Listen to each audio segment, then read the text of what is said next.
معاشرے کے ضعیفوں، کمزوروں اور ناداروں کا ہمیشہ بہت خیال رکھنا چاہیے۔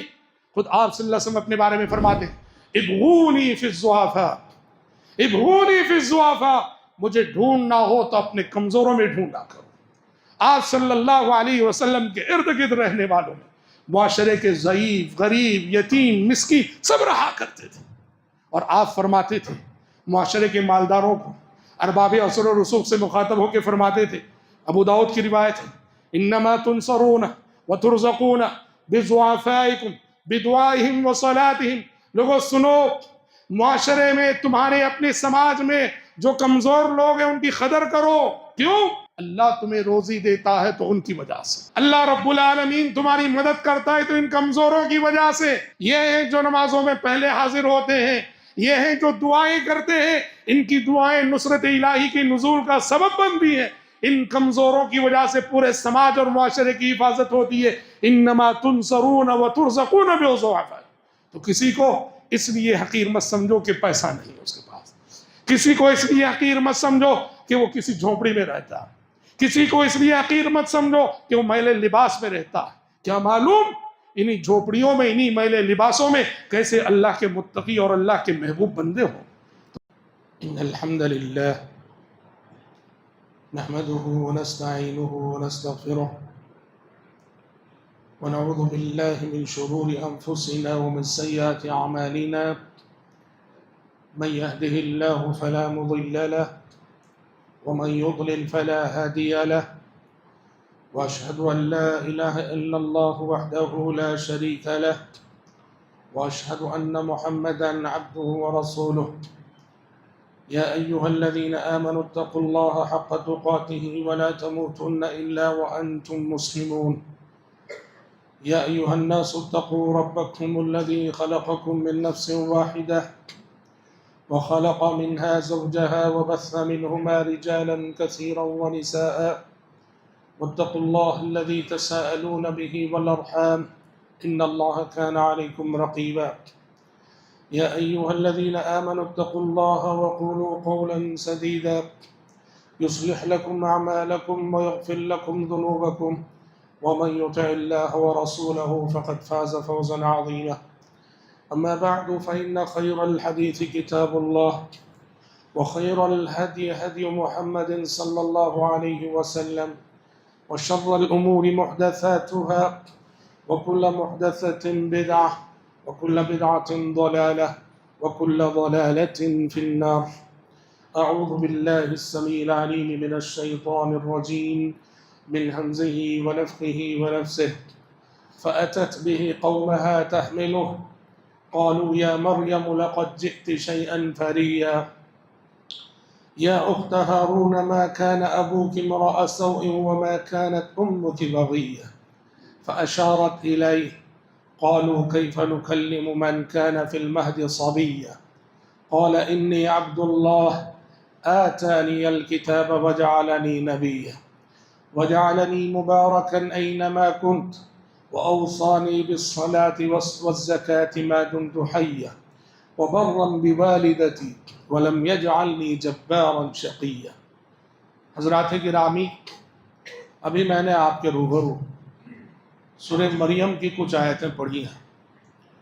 سورہ مریم کی آیتوں کی روشنی میں اور صحیح بخاری اور مسلم کی ایک حدیث کی روشنی میں آج میں آپ کے سامنے گفتگو کرنے جا رہا ہوں ان 3 بچوں کے سلسلے میں، جن کے سلسلے میں آپ صلی اللہ علیہ وسلم نے حدیث میں فرمایا ہے کہ انسانی تاریخ میں 3 بچے ایسے گزرے ہیں جنہوں نے معجزانہ طور پر ماں کی گود میں بات کی اور ماں کی گود میں گفتگو کی۔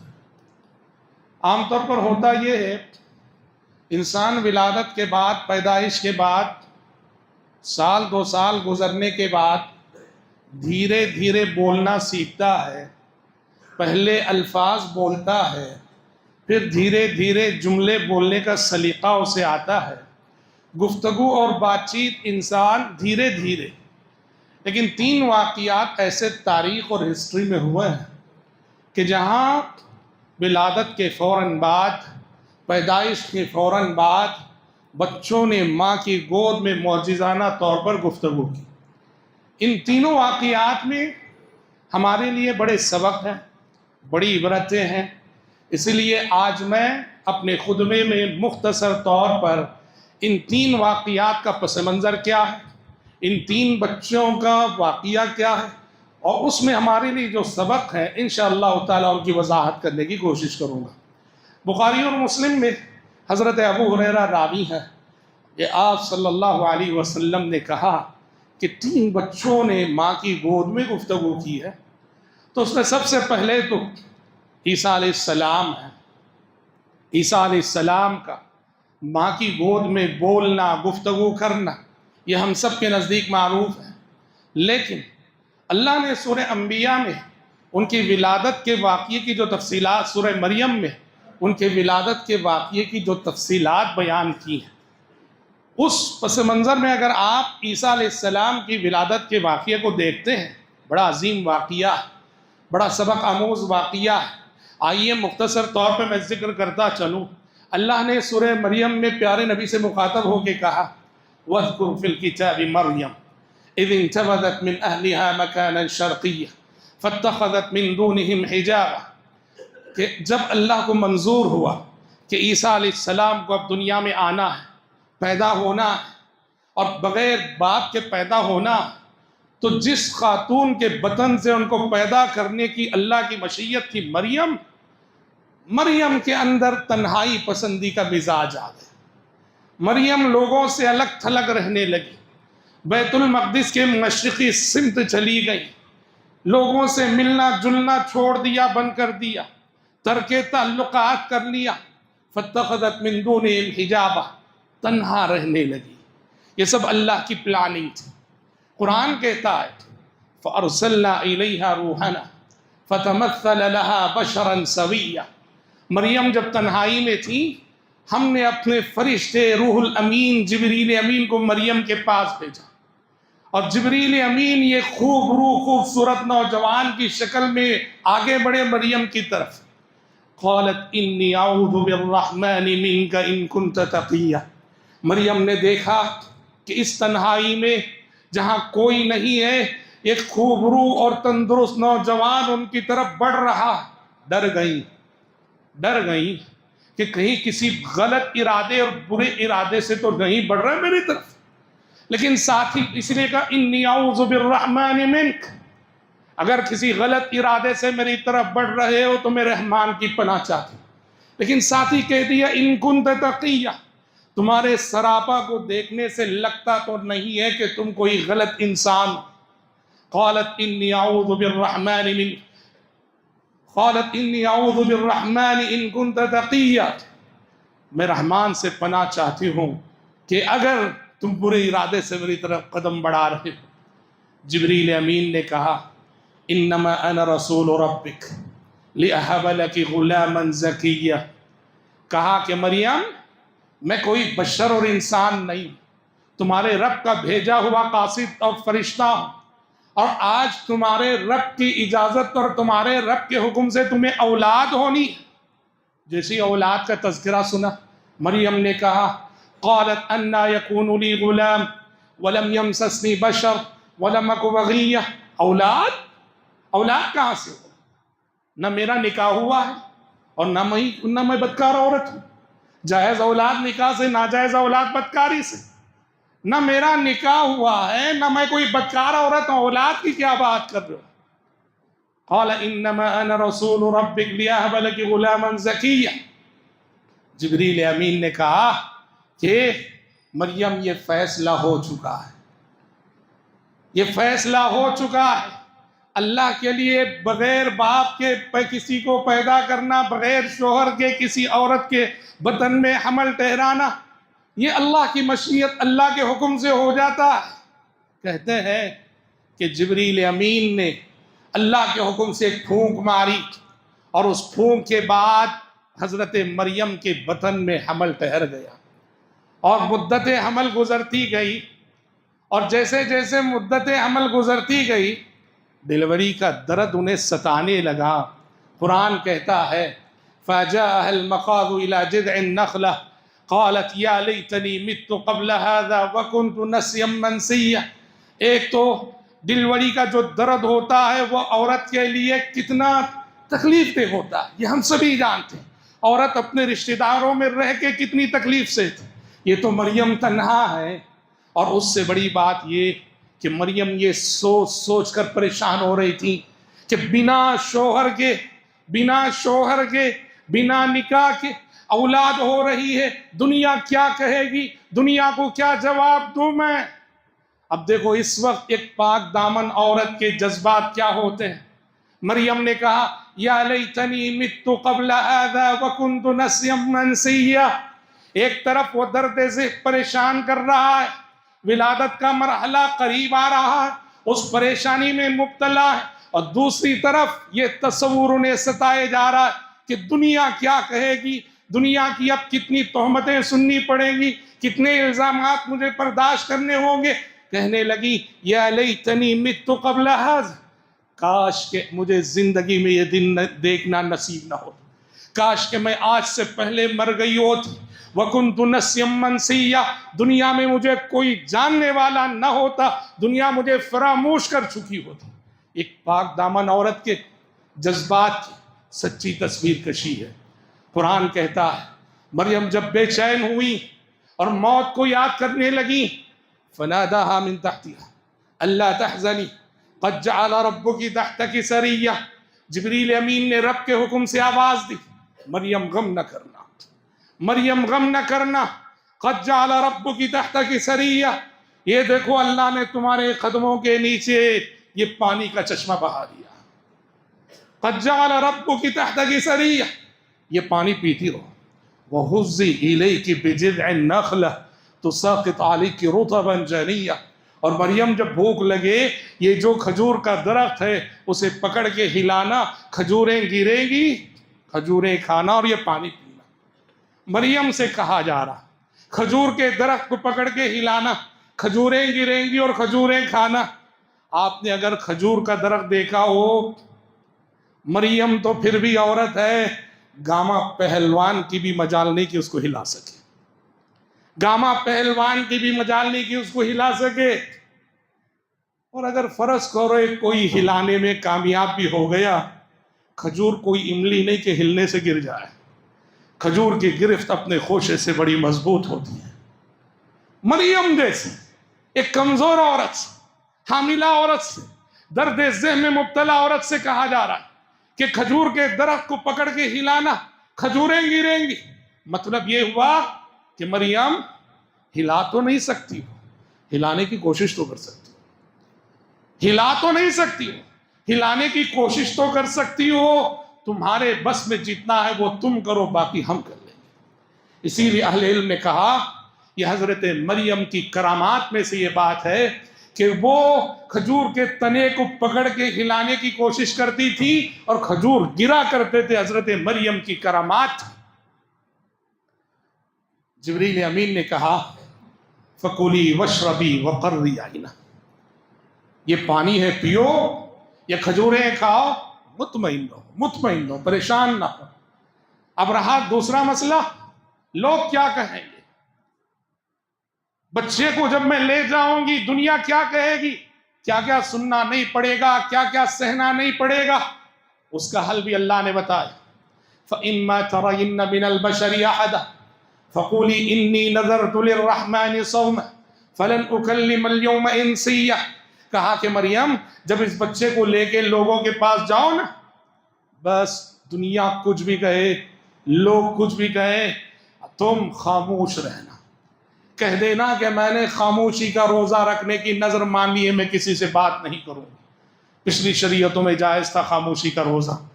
فَإِمَّا تَرَيِنَّ مِنَ الْبَشَرِ أَحَدًا فَقُولِي إِنِّي نَذَرْتُ لِلرَّحْمَنِ صَوْمًا فَلَنْ أُكَلِّمَ الْيَوْمَ إِنسِيًّا. کہہ دیا گیا، حل بتا دیا گیا. جب بچے کو لے کر لوگوں کے درمیان جاؤ تو بس تم کچھ نہیں بولنا. 1000 جہالتوں کا ایک جواب خاموشی ہے، 1000 جہالتوں کا ایک جواب خاموشی ہے. تو کہا گیا دنیا کچھ بھی کہہ لے تم خاموش رہنا. قرآن کہتا ہے بچے کی ولادت ہو گئی، فأتت به قومها تحمله، بچے کو لیے ہوئے لوگوں کے پاس گئی، اور جیسا ان کا اندیشہ تھا، جتنے منہ اتنی باتیں، تبصرے ہونے لگے، الزامات کی بوچھاڑ ہونے لگی، تہمتیں لگنے لگی. یا مریم لقد جئت شیئا فریا یا اخت ہارون ما كان ابوك امرأ سوء وما كانت امك بغیہ. کہا، لوگ کہنے لگے، مریم نہ تمہارا باپ ایسا، نہ تمہاری ماں ایسی، نہ تمہارے بھائی ایسے، نہ تمہارا خاندان ایسا، تم کیسی نکل گئی؟ فاشارت الی، مریم نے بچے کی طرف اشارہ کیا، چونکہ انہیں خاموش رہنا تھا، بچے کی طرف اشارہ کیا. فاشارت الی قالوا کیف نکلم من کان فی المہد صبیا، لوگوں نے کہا کہ یہ بچہ تو بچہ ہے، گہوارے گود میں ہے، یہ کیا بولے گا؟ رب العالمین کی قدرت دیکھیے، مریم بولنا جس کی فطرت ہے اس کو خاموش کروایا، اور بچہ نہ بولنا جس کی فطرت ہے اس کو بلوایا. قال انی عبد اللہ، قال انی عبد اللہ آتانی الکتاب وجعلنی نبیا وجعلنی مبارکا اینما کنت واوصانی بالصلاة والزکاة ما دمت حیا. پہلا جملہ عیسیٰ علیہ السلام کی زبان سے ماں کی گود میں یہ نکلا، انی عبداللہ، میں اللہ کا بندہ ہوں، آتانی الکتاب، اس نے میرے مقدر میں کتاب رکھی ہے، وجعلنی نبیا، میرے مقدر میں نبوت رکھی ہے، وجعلنی مبارکا اینما کنت، اور میں جہاں رہوں میرے وجود کو اللہ نے باعث خیر و برکت بنایا. وَأَوْصَانِي بِالصَّلَاةِ وَالزَّكَاةِ مَا دُمْتُ حَيًّا، اور جب تک میں زندہ ہوں نماز اور روز اور زکوٰۃ کی وصیت اللہ نے کی ہے. وَبَرًّا بِوَالِدَتِي، میری ماں کا فرما بردار مجھے بنایا ہے. وَلَمْ يَجْعَلْنِي جَبَّارًا شَقِيًّا، اللہ نے مجھے ظالم و جابر اور بدبخت اولاد نہیں بنایا. وَالسَّلَامُ عَلَيَّ يَوْمَ وُلِدتُّ وَيَوْمَ أَمُوتُ وَيَوْمَ أُبْعَثُ حَيًّا، مجھ پہ سلامتی ہو میری ولادت کے دن بھی، میری وفات کے دن بھی، اور جب میں دوبارہ قبر سے اٹھا جاؤں گا تب. حضرات، یہ سیاق تھا جس سیاق میں حضرت عیسیٰ علیہ السلام نے ماں کے گود میں گفتگو کی. دو بڑی باتیں، دو بڑے پیغامات اس سے ملتے ہیں. اس میں سب سے پہلے جو کرسچنس ہیں، مسیحی لوگ ہیں، نصارہ ہیں، ان کے عقیدے کی تردید ہوتی ہے. انہوں نے عیسیٰ علیہ السلام کی معجزانہ تخلیق کو بنیاد بنا کر انہیں بشریت کے دائرے سے نکالا، اور انہیں نعوذ باللہ ابن اللہ کہا یہ اللہ کے بیٹے ہیں، والعیاذ باللہ. چونکہ اللہ کے علم میں یہ بات تھی، اسی لیے اللہ کی مشیت یہ ہوئی کہ معجزانہ طور پر ماں کے گود میں انہوں نے کہا، اپنی بندگی کا اقرار کیا، اپنی بشر ہونے کا اقرار کیا، اپنے انسان ہونے کا اعتراف کیا. قال انی عبداللہ، میں اللہ کا بیٹا نہیں، انی عبداللہ، میں اللہ کا بندہ ہوں. اللہ نے مجھے اپنا بندہ بنا کر اور مجھے اپنی شریعت دے کے بھیجا ہے، کتاب دے کے بھیجا ہے. اور وہیں حضرات دوسرا بڑا سبق اس واقعے سے بھی ملتا ہے. عیسیٰ علیہ السلام کے کلام کرنے سے اللہ رب العالمین کا قانون ہے، جب اس کے نیک بندوں پہ کوئی بھی تہمت لگتی ہے، اس کے نیک بندوں پہ کوئی بھی الزام لگتا ہے، اس کے صالح اور متقی بندوں کو دنیا ستاتی ہے، الزامات دیتی ہے، تہمتیں دیتی ہے، اللہ اپنے نیک بندوں کی جانب سے خود اللہ دفاع کرتا ہے، اللہ ڈیفنس کرتا ہے. قرآن نے کہا ان اللہ یدافع عن الذین آمنوا، اللہ ایمان والوں کی جانب سے دفاع کرتا ہے. مریم پہ تہمت لگ رہی تھی، دنیا مریم کو الزام لگا رہی تھی، نعوذ باللہ زنا کا الزام لگا رہی تھی. یہودی کہہ رہے تھے کہ یہ ولد الزنا ہے والعیاذ باللہ.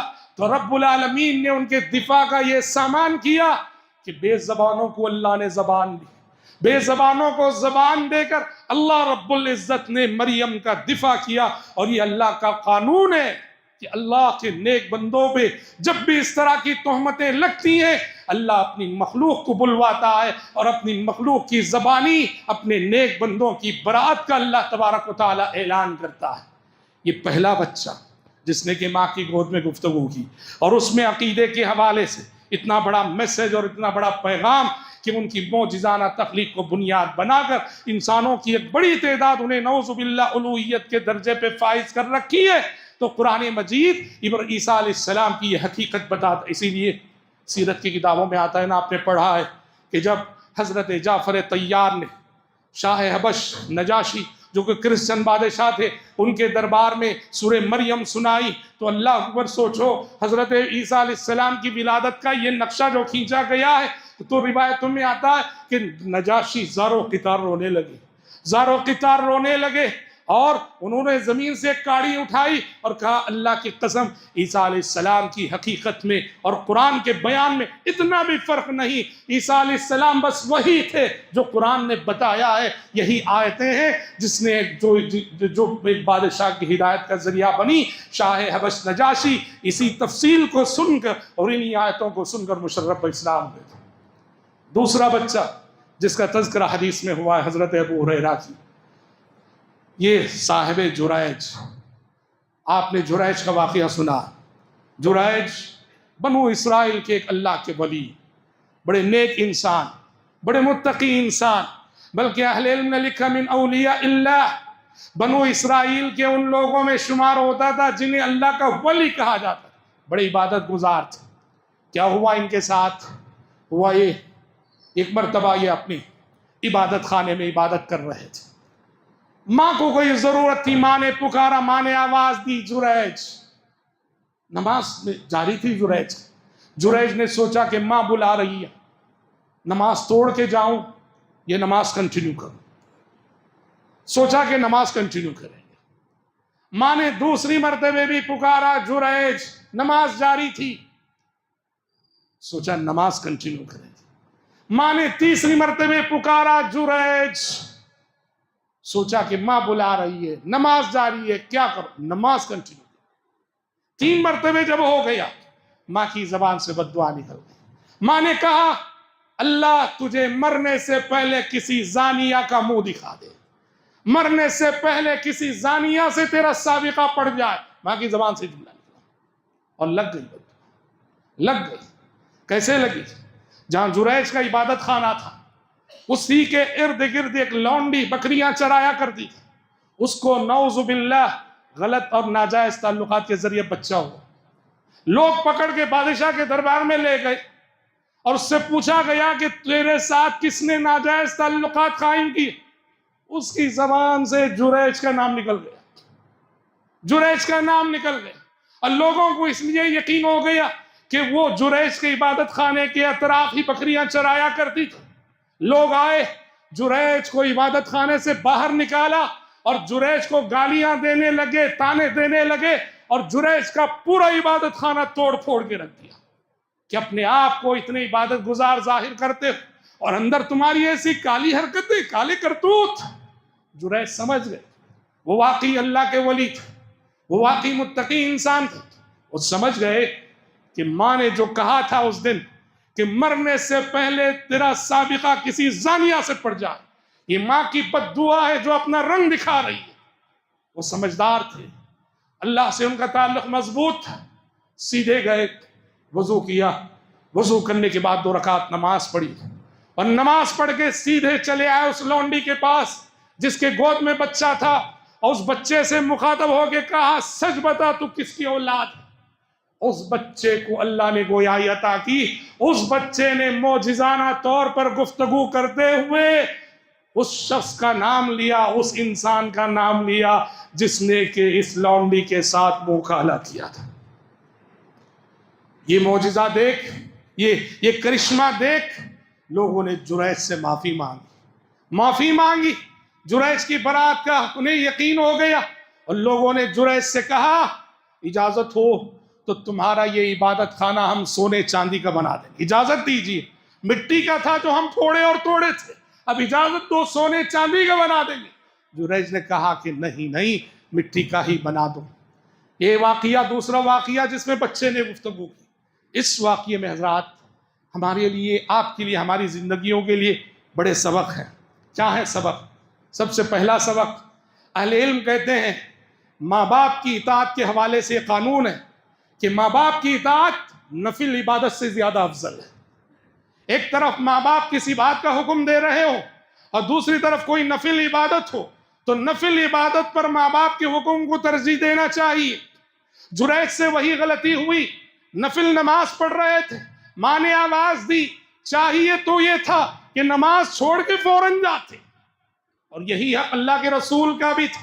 ابو سعید رافع ابن المعلیٰ نماز پڑھ رہے تھے، پیارے نبی نے انہیں پکارا، گئے نہیں۔ بعد میں جب نماز ختم کر کے گئے تو پیارے نبی نے کہا، ابو سعید میں نے پکارا اور تم نے جواب نہیں دیا۔ کہا اللہ کے نبی نماز پڑھ رہا تھا۔ کہا کہ آپ نے وہ آیت نہیں پڑھی، استجیبوا للہ وللرسول اذا دعاکم لما یحییکم، اللہ اور اس کے رسول جب تمہیں بلائے پکارے فوراً لبیک کہو، ماں باپ کہو۔ اسی لیے امام نووی ریاض الصالحین میں باب باندھتے ہیں، باب ان بر الوالدین افضل من التطوع، کہ ماں باپ کی فرما برداری، ماں باپ کی اطاعت یہ نفل عبادت سے زیادہ افضل ہے۔ جریج سے یہی غلطی ہوئی تھی کہ جریج نے نفل عبادت کو ماں باپ کی اطاعت پہ ترجیح دی تھی، پہلی بات۔ دوسری بات اس واقعے سے معلوم ہوتی ہے ماں باپ کو چاہیے اپنی اولاد پہ بد دعا نہ کرے۔ انسان سے کو سب سے زیادہ جس کی بد دعا لگتی ہے اور لگ سکتی ہے وہ ماں باپ ہوتے ہیں۔ پیارے نبی نے کہا لا تدعوا علی انفسکم ولا تدعوا علی اموالکم ولا تدعوا علی اولادکم، نہ اپنے مال پہ بد دعا کرو، نہ اپنی اولاد پہ بد دعا کرو، نہ اپنے آپ پہ بد دعا کرو۔ کیوں؟ کہا دن اور رات میں ایک ایسی گھڑی ہوتی ہے، اس گھڑی ہونے والی بد دعا ریجیکٹ نہیں ہوتی، کہیں ایسا نہ ہو تمہاری بد دعا اس گھڑی ہو جائے۔ صبر کرنا چاہیے، خاص کر عورتوں کی زبان پہ بد دعا بہت جلد آ جاتی ہے۔ بچے کچھ پریشان کریں، ماؤں کی زبان پہ بد دعا بہت جلد آ جاتی ہے۔ آپ اپنی اولاد پہ بد دعا کر کے اپنا گھر اجاڑو گے، اپنی اولاد پہ بد دعا کر کے خود اپنا سکون ضائع کرو گے۔ آج غصے میں بد دعا کرو گے، کل آنسو بھی تمہیں کو بہانا ہے، کل رونا بھی تمہیں کو ہے۔ ماں باپ کو چاہیے کہ وہ اولاد کے معاملے میں صبر سے کام لے، ہرگز بد دعا نہ کرے۔ عورت کی زبان پہ بہت جلد بد دعا آتی ہے، لعنت آتی ہے۔ اسی لیے حدیثوں میں کیا کہا آپ صلی اللہ علیہ وسلم نے؟ کہا کہ میں نے نار جہنم میں عورتوں کو سب سے زیادہ دیکھا۔ پوچھا گیا کیا ریزن اللہ کے نبی عورتیں زیادہ جہنم میں جائیں گی؟ آپ نے کہا دو ریزن ہے، ایک تو یہ کہ شوہر کی بڑی ناشکری ہوتی ہے عورتوں میں، اور دوسرا کہا تکثرن اللعنہ، تمہاری زبان پہ بہت زیادہ لعنت کے کلمات آتے ہیں، تمہاری زبان پہ بہت زیادہ بد دعائیں رہتی ہیں۔ مطلب یہ بات بات پہ بد دعا کرنا، بات بات پہ لعنت کرنا، یہ مزاج اللہ کو قطعاً پسند نہیں۔ اور حضرات اس واقعے سے، جریج کے اس واقعے سے ایک سبق یہ بھی ملتا ہے، ماں کی بد دعا لگ بھی رہی ہے لیکن انسان کا تقویٰ اسے اس بد دعا کے اثر سے بچا بھی رہا۔ جریج کو ماں کی بد دعا لگی کہ ایک بدکار عورت نے جریج کا نام لے لیا، لیکن جریج متقی انسان تھے، اللہ والے، اللہ کے بندے تھے۔ آدمی کے تقوی نے اس بد دعا کے اثر سے بچایا بھی، بد دعا کے اثر سے بچایا بھی۔ اللہ نے اپنی اس بندے کا دفاع کرنے کے لیے بے زبان بچے کو زبان دی، بے زبان بچے کو زبان دے کر اللہ نے اپنی اس متقی بندے کا دفاع کیا رب العزت نے۔ دونوں قانون کام کر رہے یہاں، والدین کی بد دعا لگنے کا قانون بھی، اور اللہ ایمان والوں کی جانب سے جو ڈیفنس کرتا ہے، دفاع کرتا ہے، وہ قانون۔ اور اس واقعے کا ایک اور پہلو یہ، جریج کے واقعے سے جو سبق ہمیں ملتے ہیں اس میں سے ایک بہت بڑا سبق یہ، زندگی کی مشکلات، زندگی کی دشواریاں، زندگی کی الجھنیں اور زندگی کے مشکل اوقات میں ہمیشہ نماز سے مدد حاصل کرنی چاہیے۔ نماز یہ صرف عبادت نہیں ہے، نماز یہ ہمارے مسائل کا حل ہے، نماز یہ ہماری مشکلات کا حل ہے، نماز یہ ہماری بیماریوں کا علاج ہے، نماز یہ ہمارے رنج و غم کا مداوا ہے۔ نماز کو اللہ اپنی زندگی میں اس حیثیت سے آزماؤ۔ جریج پر کتنی بڑی آزمائش تھی، زنا کا الزام لگا، اور اس الزام سے بچنے کے لیے جریج نے فوراً کیا کیا؟ اللہ کا قانون ہے وَاسْتَعِينُوا بِالصَّبْرِ وَالصَّلَاةِ، زندگی میں نماز اور صبر کے ذریعے مدد حاصل کرو۔ جریج نے نماز پڑھی، نماز پڑھ کے اللہ سے دعا مانگی، اللہ سے انہوں نے نماز کے ذریعے سے مدد مانگی اور اللہ کی مدد آئی۔ نماز کا یہ کردار ہر مومن کی زندگی میں دکھ سکتا ہے، شرط یہ ہے کہ ایمان و یقین کے ساتھ کوئی بھی مومن نماز کے اس کردار کو اپنی زندگی میں آزمائے۔ حضرات تیسرا بچہ جس کا تذکرہ بخاری اور مسلم کی اس حدیث میں حضرت ابو ہریرہ رضی اللہ عنہ نے پیارے نبی سے روایت کرتے ہوئے کیا ہے، آپ صلی اللہ علیہ وسلم فرماتے ہیں پچھلی امتوں میں اور غالباً بنو اسرائیل ہی کے بعد ایک عورت اپنے معصوم سے شیرخوار بچے کو دودھ پلا رہی تھی. ماں کی گود میں لیٹے وہ بچہ اپنی غذا لے رہا تھا. اچانک ماں کی نظروں کے سامنے سے ایک منظر ماں نے دیکھا. ایک شخص گزرا، بڑی آن بان شان کے ساتھ گزرا، بڑی شان و شوکت کے ساتھ گزرا. ماں باپ کو اپنے بچوں کے روشن مستقبل کی فکر ہوتی ہے. ماں نے اس شان و شوکت رکھنے والے انسان کو دیکھ کر اللہ سے دعا کرتے ہوئے کہا اللہم اجعل ابنی مثلہ، اللہم اجعل ابنی مثلہ. اے اللہ میرے بچے کو بھی جب یہ بڑا ہوگا نا اس جیسا بنا دے پروردگارہ. کیا شان ہے، کیا شان و شوکت. بچہ جو ماں کی چھاتی سے چمٹا ہوا تھا، جیسے ہی ماں کی یہ دعا اس نے سنی، ماں کی چھاتی چھوڑا اور کہا اللہم لا تجعلنی مثلہ. اے اللہ مجھے اس جیسا مت بنا، فإنہ جبار من الجبابرہ، اس لیے کہ یہ بہت بڑا ظالم و جابر انسان ہے. پھر بچہ ماں کی چھاتی سے چمٹ کر اپنی غذا لینے لگا. تھوڑی دیر بعد ایک دوسرا منظر ماں کی آنکھوں کے سامنے، ایک لونڈی کو لوگ مارتے ہوئے پیٹتے ہوئے گزر رہے. اس بیچاری کا حشر دیکھ کر ماں نے کہا اللہم لا تجعلنی ابنی مثلہ. اے اللہ میرے بچے کو اس جیسا مت بنا، اس جیسا مت بنا.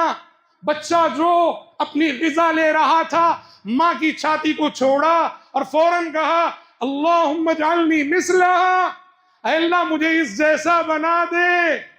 اور کہنے لگا یہ بے گناہ عورت ہے، لوگ اسے خامخواہ مار رہے، چوری اور زنا کا الزام دے رہے، یہ بے گناہ عورت ہے. اللہم لا اجعلنی مثلہ، اے اللہ مجھے اس جیسا بنا دے. بخاری مسلم کی روایت ہے. معجزانہ طور پر یہ واقعہ ہو. کیا معلوم ہوتا ہے اس سے؟ دو تین بڑی باتیں معلوم ہوتی ہیں. پہلی بات تو یہ کہ دنیا اور دنیا والے ہمیشہ کمزوروں کو دبایا کرتے ہیں، کمزوروں کو رگڑا کرتے ہیں، کمزوروں کو کچلا کرتے ہیں، کمزوروں کو مسئلہ کرتے ہیں. اور جو بڑے بڑے لوگ ہوتے ہیں، جو بڑے بڑے لوگ ہوتے ہیں وہ سارے گناہ کر کے بھی، سارے جرائم کر کے بھی، بڑے بڑے ظلم کر کے بھی بڑے معصوم بنے پھرتے ہیں. اور جو ضعیف، نادار، کمزور، مجبور ہوتے ہیں ہر الزام دنیا انہیں دیتی ہے، ہر تہمت انہیں دیتی ہے. اسی لیے حضرات حدیثوں میں کیا کہا گیا، بلکہ قرآن میں روز قیامت کے بارے میں کہا گیا خافضۃ الرافعہ. قیامت کا دن یہ وہ دن ہوگا جو کچھ لوگوں کو اوپر اٹھانے والا، کچھ لوگوں کو نیچے گرانے والا. کیا مطلب ہے؟ دنیا میں جو ظالم ہوتے ہیں، جابر ہوتے ہیں، بڑے بڑے ستم کرنے والے، بڑے بڑے مجرم اپنے اثر و رسوخ کی بنیاد پر بڑی شان و شوکت سے جیتے ہیں. وہاں بڑی واہ ہوتی ہے ان کی، دنیا شاباشی دیتی ہے ان کی، دنیا پیٹھ تھپ تھپاتی ہے ان کی. یہ شان و شوکت چند روزہ ہے، بس یہ شان و شوکت چند روزہ ہے. کل روز قیامت یہ لوگ قدموں تلے رگڑے جائیں گے. اور وہیں دنیا کے وہ کمزور، وہ ضعیف، جو دل کے پاک، جو دل کے اچھے، کسی پر ظلم نہیں کیا، کسی پہ ستم نہیں ڈھایا، ان کا جرم یہ ہے کہ وہ کمزور ہے. بس ان کا گناہ یہ ہے کہ وہ کمزور ہے، ہر تہمت ان کو دی جاتی ہے. قرآن نے کہا ایسے لوگ حشر کے میدان میں پلکوں پہ سجائے جائیں گے. دنیا نے جن کو رگڑ کے رکھا تھا ایسے لوگ پلکوں پہ سجائے جائیں گے. اور وہیں یہ حدیث یہ پیغام بھی دیتی ہے کہ ہمیں اور آپ معاشرے کے ضعیفوں، کمزوروں سے محبت ہونی چاہیے. اس بچے نے کہا اللہ مجھے اس جیسا بنا دے. وہ ایک لونڈی تھی وہ، لیکن بے گناہ تھی، مومنہ تھی، اللہ سے ڈرنے والی تھی.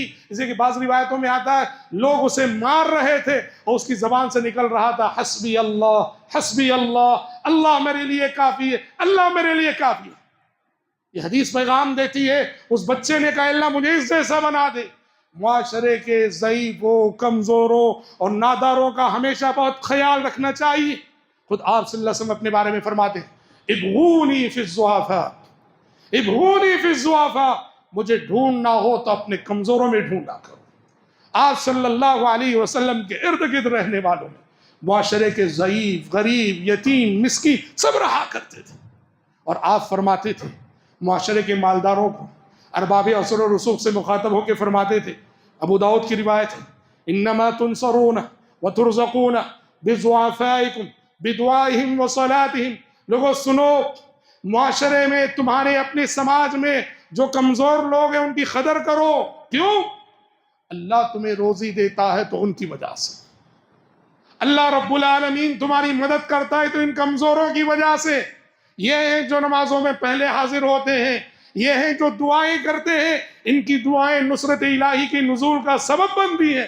ان کمزوروں کی وجہ سے پورے سماج اور معاشرے کی حفاظت ہوتی ہے. انما تنصرون وترزقون بضعفائکم.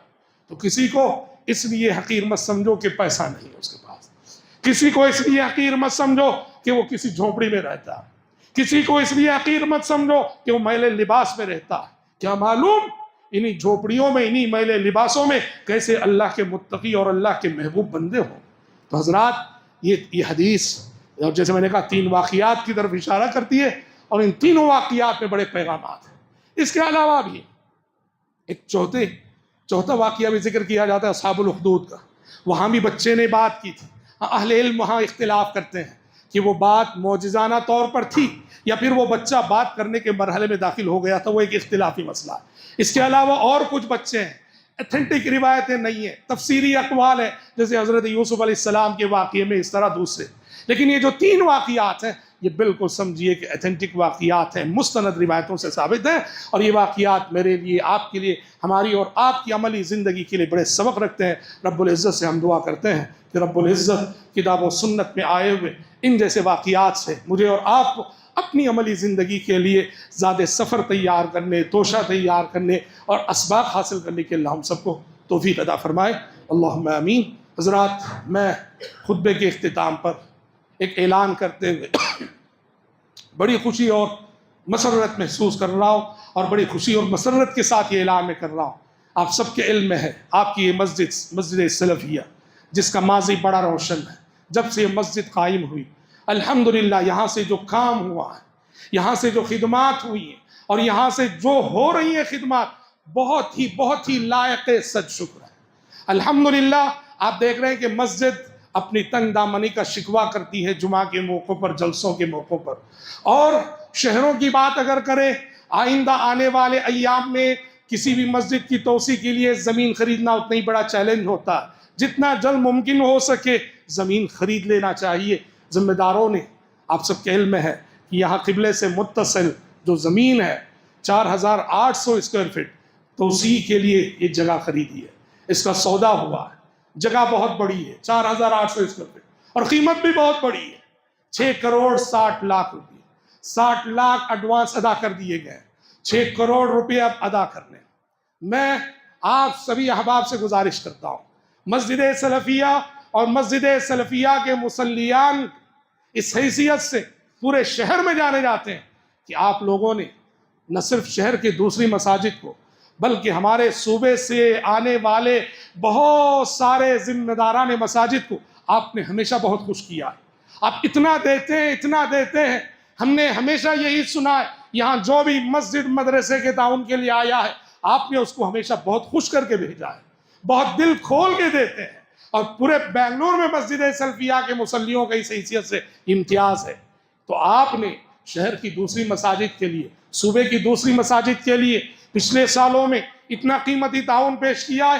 آج آپ کی اپنی اس مسجد کے لیے آپ کے تعاون کی ضرورت ہے. ہم آپ سب سے گزارش کرتے ہیں دل کھول کر تعاون کیجیے. ہمیں یقین ہے آپ میں سے کئی ایک ایسے ہوں گے جن کو اللہ نے یہ سکت دی ہے کہ ایک مسلح پورا خرید سکیں. 1,16,000 روپے مسلح کی قیمت. آپ میں کئی ایک اللہ نے ان کو سکت دی ہے مسلح خرید سکتے ہیں. اور آپ میں کئی ایک ہوں گے جو اسکوائر فٹ آرام سے خرید سکتے ہیں 14,500 روپے. آپ میں سے کئی ایک ہوں گے جو آدھا اسکوائر فٹ 7,250 روپے. ہم آپ سبھی سے گزارش کرتے ہیں صدقہ جاریہ کی اس سے بڑی شکل نہیں ہو سکتی ہے. اس کا ماضی جتنا روشن ہے انشاءاللہ اس کا مستقبل بھی اتنا ہی روشن ہوگا. اور یہاں سے خدمت دین کے، خدمت انسانیت کے بڑے بڑے کام انشاءاللہ ہوں گے. ہم آپ سب سے درخواست کرتے ہیں دل کھول کر تعاون کریں. اپنے والدین کی جانب سے، مرحوم والدین کی جانب سے صدقہ جاریہ کی اس سے بہتر شکل نہیں ہو سکتی ہے۔ اور جہاں ہم آپ سے درخواست کر رہے ہیں، وہیں ہم مسجد سلفیہ کے اس ممبر سے ان تمام احباب سے گزارش کرتے ہیں جو کہیں بھی ہماری آواز کو سن رہے ہیں کہ یہ وہ مسجد ہے جس نے آپ کا ہمیشہ سے تعاون کیا ہے، ساتھ دیا ہے۔ آج اس مسجد کے سامنے اتنا بڑا ہدف ہے، ٹارگٹ ہے، 6 مہینوں میں 6 کروڑ روپے جمع کرنے ہیں۔ آپ سبھی احباب سے جہاں جہاں تک ہماری آواز جا رہی ہے، ہم درخواست کرتے ہیں کہ دل کھول کر تعاون کریں، دل کھول کر خرچ کریں۔ اس راستے میں خرچ ہونے والی پائی اللہ ہی بہتر جانتا ہے کہ روز قیامت وہ کتنی عظیم اجر و ثواب کی شکل میں آپ کو ملے گی۔ میں امید کرتا ہوں ہماری مائیں بہنیں بھی، اور اللہ اکبر، ہماری مائیں بہنیں جب دینے پہ آتی ہیں تو مرد شرما جائیں، یوں دیتی ہیں، اتنا بڑا دل دکھاتی ہیں ہماری مائیں بہنیں، اپنے زیورات کو اللہ کے قدموں پہ ڈال دیتی ہیں اور اپنے ماں باپ سے ملی ہوئی پوری میراث کو اللہ کے راستے میں دے دیتی ہیں۔ ایسے بھی بے شمار واقعات خود ہمارے شہر میں ہوئے ہیں۔ تو ہم اپنی ماں بہنوں سے بھی درخواست کرتے ہیں اس کار خیر میں آگے بڑھ کر آئیں، بڑھ چڑھ کر حصہ لیں۔ ہم اللہ سے دعا کرتے ہیں کہ یہ جو اتنا بڑا ٹارگٹ ہے، ہدف ہے، اللہ رب العزت جو مدت ہے، اس مدت کے اندر اللہ تعالی ہم سب کو اس ہدف کو پانے کی توفیق عطا فرمائے۔ اور آپ ذرا دل بڑا کریں گے تو یہ کوئی مشکل کام نہیں ہے۔ رب العزت سے ہم دعا کرتے ہیں کہ اللہ تعالی ہماری اس مسجد نہیں، ہم مسلمانوں کی ساری مساجد کی اللہ حفاظت فرمائے، اور ہماری مساجد کو اللہ دین کی خدمت، انسانیت کی خدمت کا مرکز بنائے، تعلیمی مرکز بنائے، دعوتی مرکز بنائے، اصلاحی مرکز بنائے، اور ہماری ہر مسجد کو اللہ ہمارا قومی ادارہ بنا دے کہ جہاں سے پورے سماج اور پورے معاشرے کو اخلاق حسنہ کی تعلیم اور یہاں سے دینی بیداری کا شعور سب کو ملتا ہو۔ اللہم آمین۔ وصلی اللہ بارک اللہ لنا ولکم فی القرآن العظیم ونفعنا وإياكم بما فيه من الآيات والذکر الحکیم، انہ تعالی جواد کریم ملک بر رؤوف رحیم ورب حلیم۔